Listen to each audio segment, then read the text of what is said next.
ACHR stock, is this the right time to buy? I'm going to answer everything around that in this short 1-minute video, so watch till the end.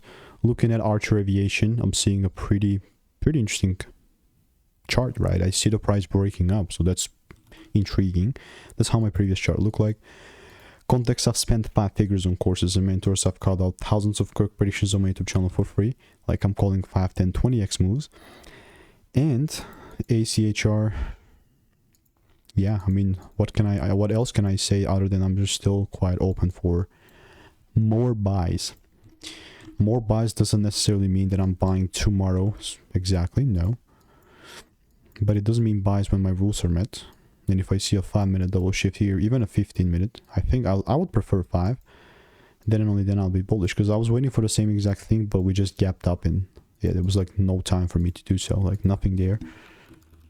So most definitely will continue to keep you updated, and if you want to make more money trading in a simple and very lean way, just click the first link in the description. It's a free newsletter.